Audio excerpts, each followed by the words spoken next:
The air in the grand tent was thick with joy. Fairy lights twinkled like 1,000 captured stars, and the sound of laughter mixed with the upbeat music from the band. Everyone was celebrating the happy couple, two of our oldest friends, who were now sharing their first dance as husband and wife. But I stood on the edge of the polished dance floor, feeling like a ghost at the feast. My feet felt glued to the floor, and the champagne glass in my hand was cold and heavy. I was a statue in a room full of dancers, a stranger at a wedding I was supposed to belong at. My husband Donovan was in the center of it all, but he wasn't with me. His hands were on the waist of his co-worker, Sloane, pulling her close as they swayed to a fast song that had just started. They moved like they were the only two people in the world. He would whisper something in her ear, and she would throw her head back and laugh, her bright red lipstick a slash of color in the dim light. He hadn't looked my way in over an hour. It was as if a wall of glass stood between us, and he could no longer see the woman who wore his ring. This feeling wasn't new. For months, I had felt myself fading into the background of his life. I was the quiet one who managed our home, the one who listened to his work stories without offering much in return because he'd stopped asking for my opinion long ago. He called it being easygoing, but I knew the truth. I had become invisible. Tonight, however, was different. Tonight, my invisibility was on public display. The song ended, and the dancers paused, catching their breath. Donovan and Sloane were still standing close, laughing. A man I didn't know, a friend of the groom perhaps, clapped Donovan on the back. "You two look great out there. Are you a couple?" he asked with a friendly grin. My heart stopped. The world seemed to slow down. This was it. This was the moment he would laugh, shake his head, and point to me. He would say, "No, that's my wife over there, Aveline." He would wave me over, and the awkwardness would pass. It was what a husband was supposed to do. But Donovan didn't do that. He glanced over at me, his eyes sweeping past me as if I were just another part of the decorations.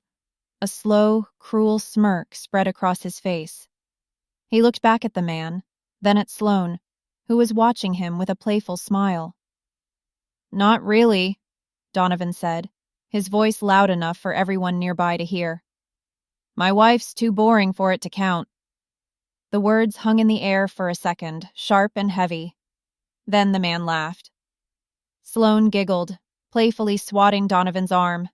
The small group around them joined in, their laughter a wave of sound that washed over me, so loud it felt like it could knock me over.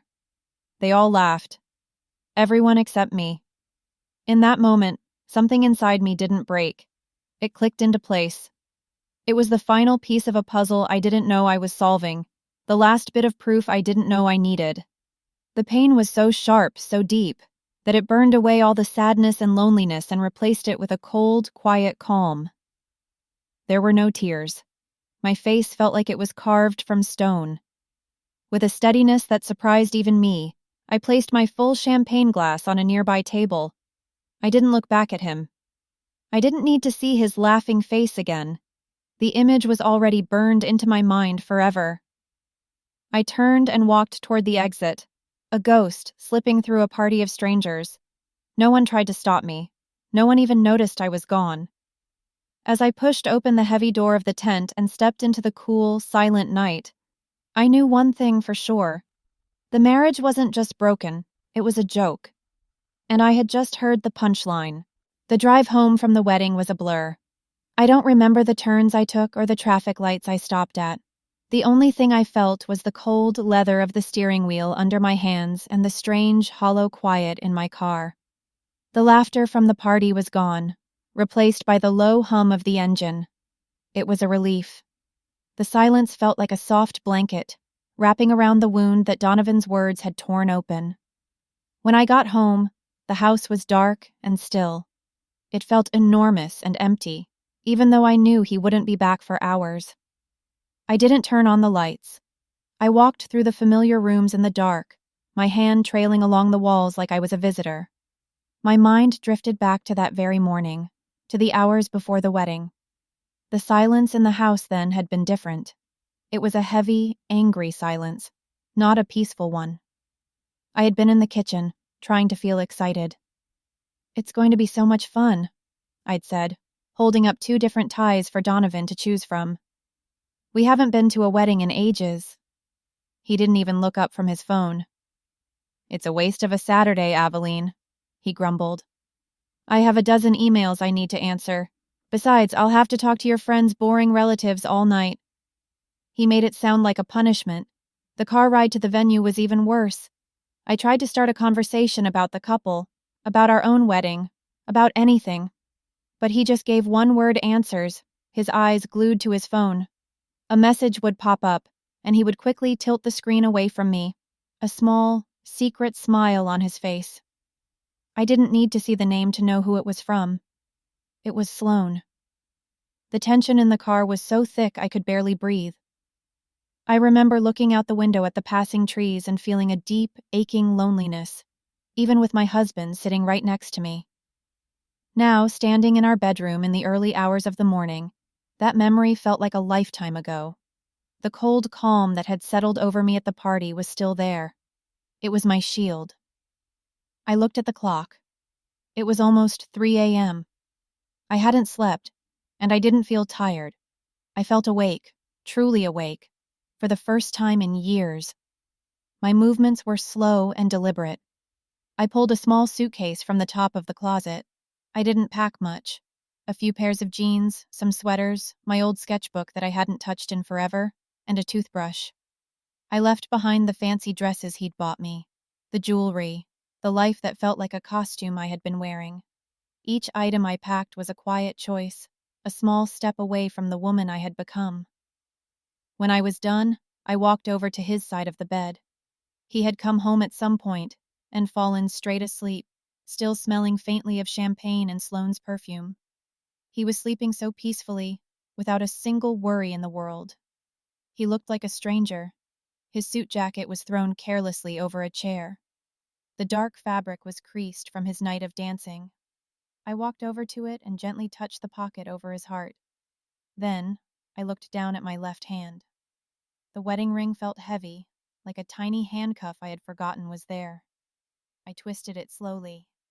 It slid off my finger more easily than I expected.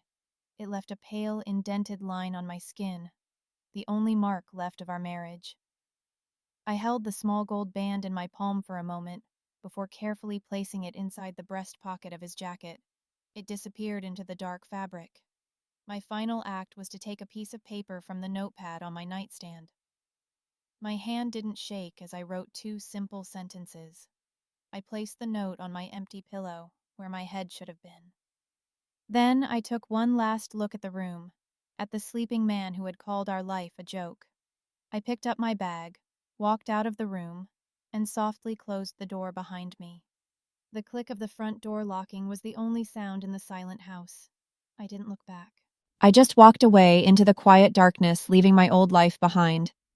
Donovan woke with a pounding headache and the sour taste of last night's champagne in his mouth.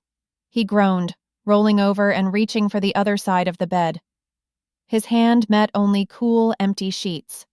He cracked one eye open. Aveline's side of the bed was perfectly made, the pillow plump and untouched. Annoyance pricked at him. So, she was going to give him the silent treatment. Fine. He probably deserved it after his little joke last night, but her sulking always felt so dramatic. He stumbled out of bed, calling her name. "Aveline?" The only answer was the echo of his own voice in the quiet house. Usually, when she was angry, the silence was heavy and tense. You could feel her presence in another room, a storm cloud waiting to burst. But this was different. This was a hollow, empty silence. He walked into the living room. Nothing.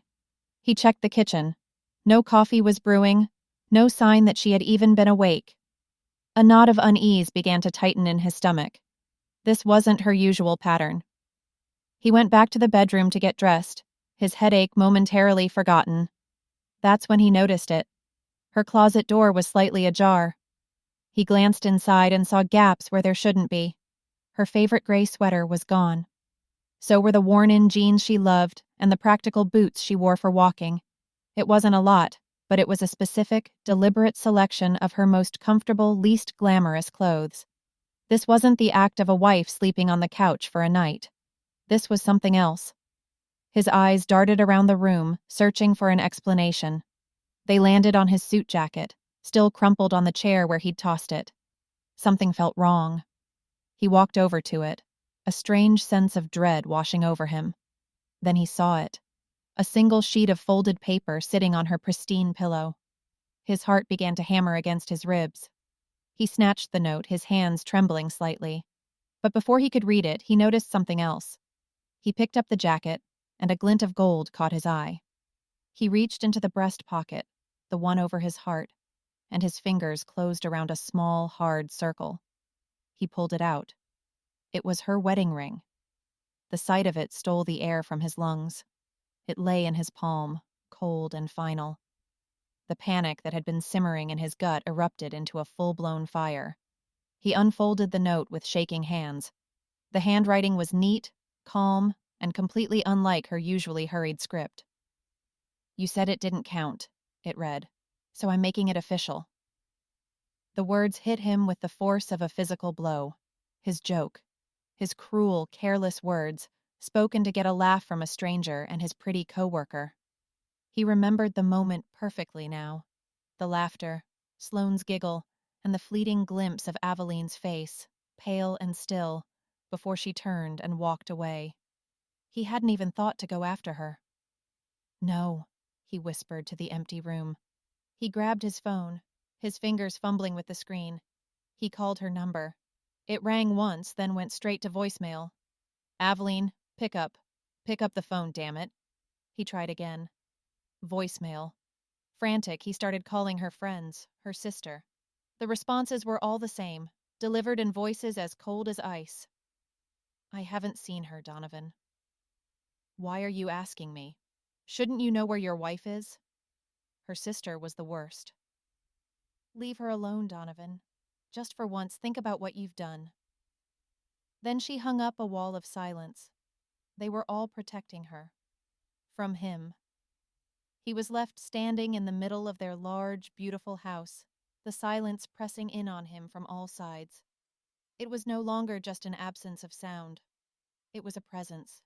It was the sound of her not being there. The sound of his life falling apart. The laughter from the wedding echoed in his memory, but it was drowned out by this new, deafening silence.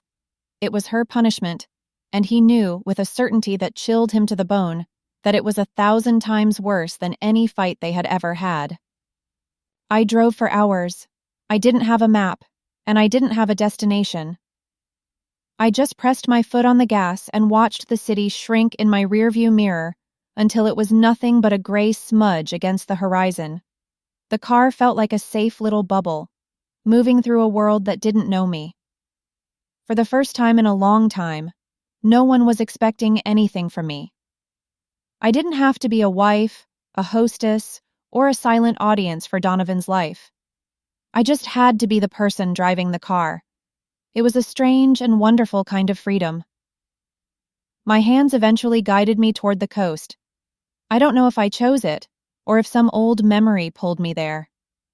Soon, I was rolling down the main street of a small, quiet town nestled by the sea. I remembered coming here once as a little girl with my parents. The memory was faint, like an old photograph, but it was warm. The air that came through my open window smelled of salt and fish and something clean. It smelled like peace. I found a little inn called the Seafoam Rest, a cozy-looking building painted a soft blue. The woman at the front desk gave me a kind, unquestioning smile and a real metal key. My room was simple, with a big window that looked right out at the ocean.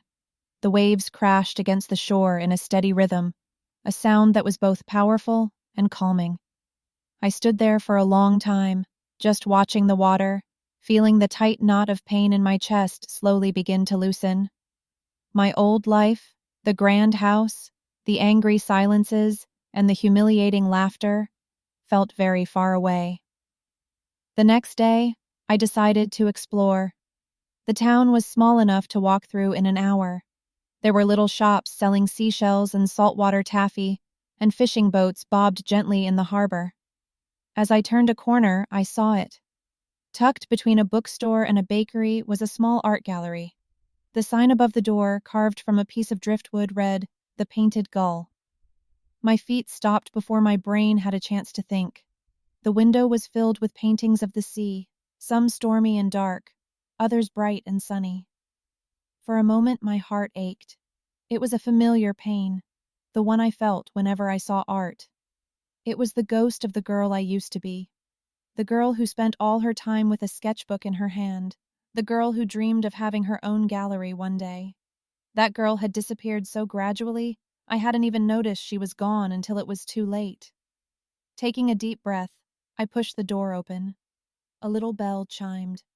The inside of the gallery smelled wonderful, a mix of old wood, fresh paint, and the faint scent of turpentine. It was the smell of creation. "Hello there," a warm voice called out. An older woman with kind eyes and a cloud of white hair emerged from a back room. "I'm Iris. Let me know if you need anything." I gave her a small smile and wandered through the gallery. I was so lost in the art that I didn't notice her watching me. When I stopped in front of a painting of a lone boat on a misty sea, she came and stood beside me. "You have an artist's eye," she said quietly. It wasn't a question. "You're not just looking at the painting. You're seeing the brush strokes, aren't you?" I was so surprised I could only nod. She smiled. "I'm getting a new exhibition ready, and my usual helper is out with the flu. It's just unpacking and hanging, but it's more than one person can handle. I could use an extra pair of hands for a week or two." She looked at me, her gaze gentle but perceptive. "You look like someone who knows how to handle a canvas." The offer was a lifeline thrown to a person who didn't even realize she was drowning. It was a chance to be useful, to be someone other than Donovan's boring wife. "I'd love to," I heard myself say, my voice stronger than it had been in days.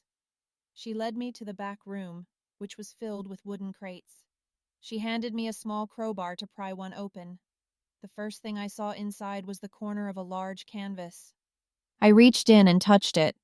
The rough, textured surface under my fingertips sent a jolt through me.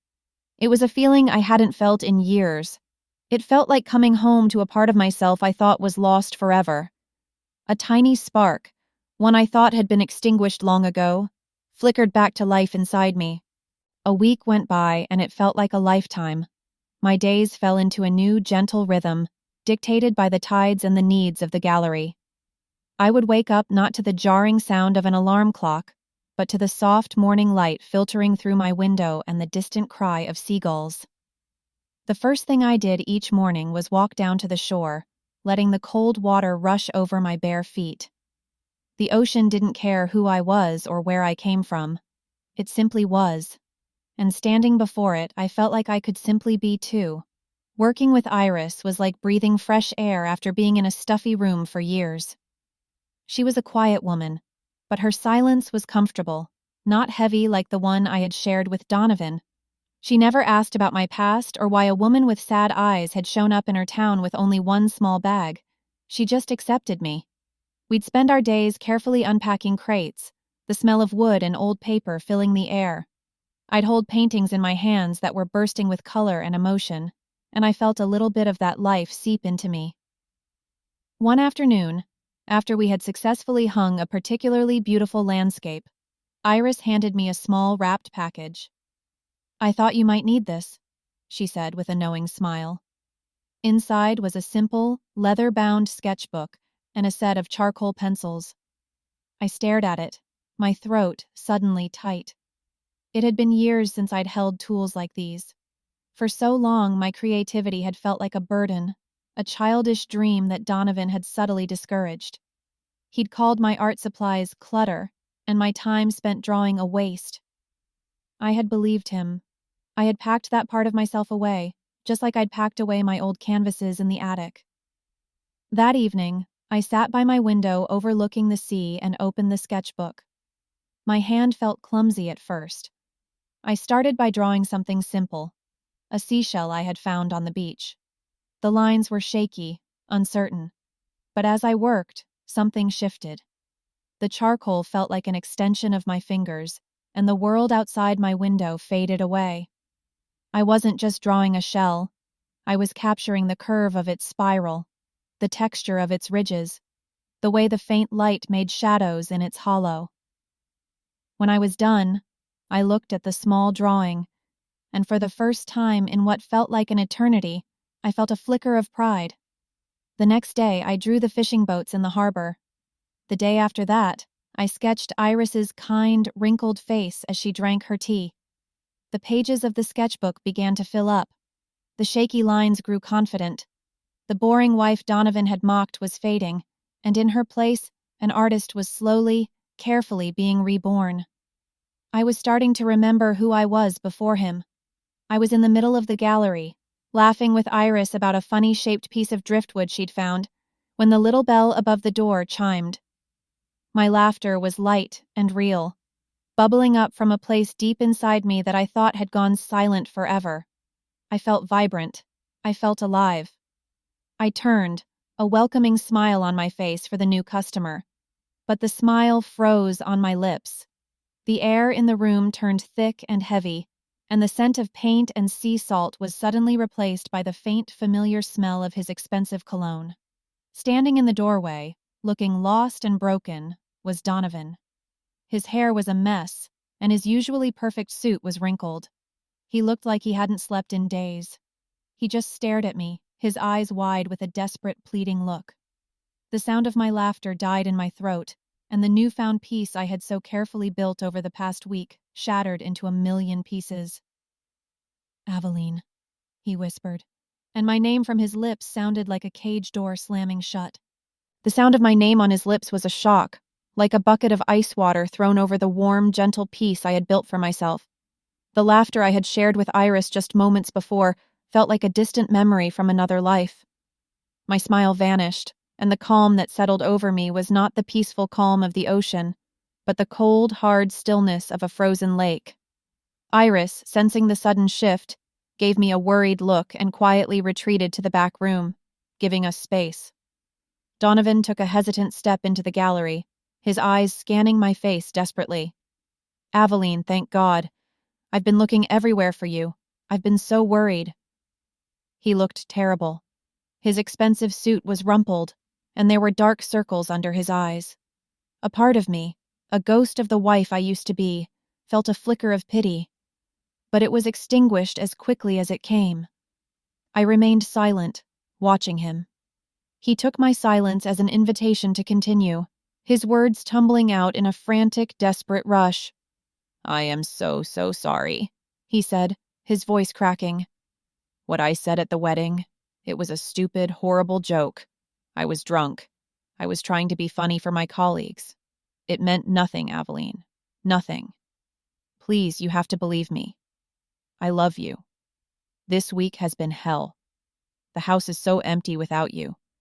Just, please come home." He reached for my hand, but I instinctively pulled back. I looked at this man, this stranger who was my husband, and I saw him clearly for the first time. He wasn't sorry for hurting me. He was sorry that he was uncomfortable. He was sorry that his life had been disrupted. His apology was all about him.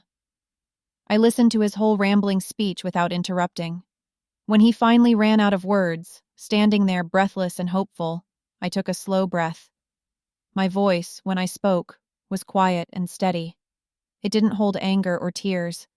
It held only the simple, cold truth. "It wasn't a mistake, Donovan," I said. "It was a revelation. You didn't say something you didn't mean. You said something you've been feeling for a very long time. You just finally said it out loud." He started to protest, to deny it, but just then the little bell above the door chimed again. My blood ran cold. Standing in the doorway, looking completely out of place in her chic city dress and high heels, was Sloane. She had a worried expression on her face, but it was directed entirely at Donovan.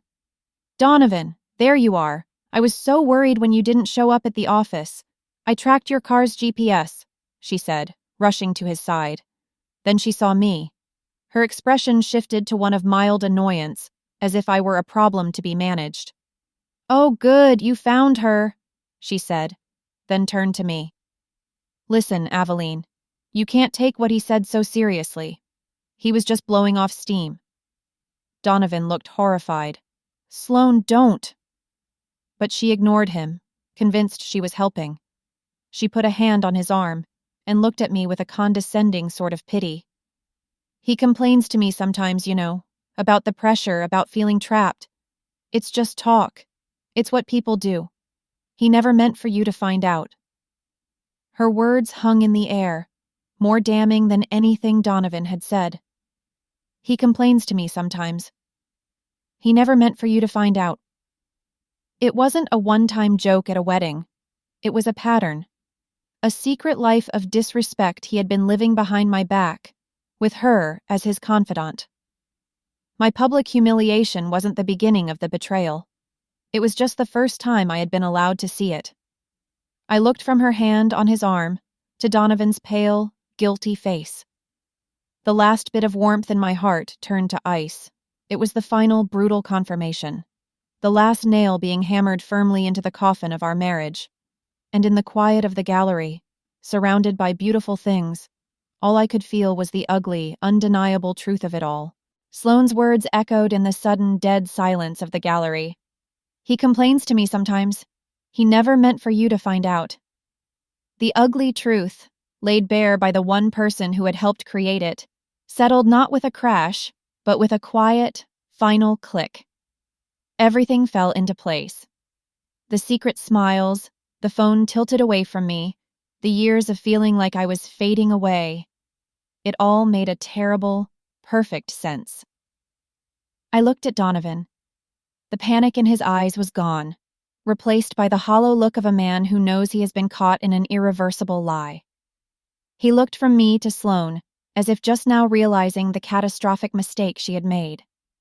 A strange sense of calm washed over me. The pain was still there, but it was distant now, like an old scar that no longer hurt to touch. I was looking at the wreckage of my marriage, and I felt no desire to pick up the pieces. The woman who would have cried, who would have screamed, who would have begged him to explain, was gone. He had destroyed her, piece by piece, with every dismissive comment and every secret complaint. The woman you are begging to come back no longer exists, I said, my voice even and clear. You were right. She was boring. She was quiet. She was invisible. You made her that way. But from all that nothing you left behind, I've started to build someone new. I took a deep breath, the scent of paint and turpentine filling my lungs. It was the smell of my future. I want a divorce, Donovan. The words were not an attack. They were a statement of fact. The finality in my voice was absolute, a door closing quietly but firmly, never to be opened again. Donovan seemed to shrink. The charismatic, confident man I had married, the man who had laughed at my expense, was gone. In his place was a broken, pathetic stranger. He finally understood. He had not just made a mistake. He had shattered a life, and there was no way to put it back together. The months that followed were a quiet blur of legal papers and new beginnings. The divorce was clean and swift. I asked for nothing but my freedom. I stayed in the small coastal town, and the sea became my comfort, the gallery my sanctuary. Iris, seeing the passion that had reawakened in me, made me the gallery's manager. More importantly, I began to paint again. I poured all the pain, the loneliness, and the newfound strength onto canvases. My small room at the inn became a studio, filled with the vibrant colors of my rebirth.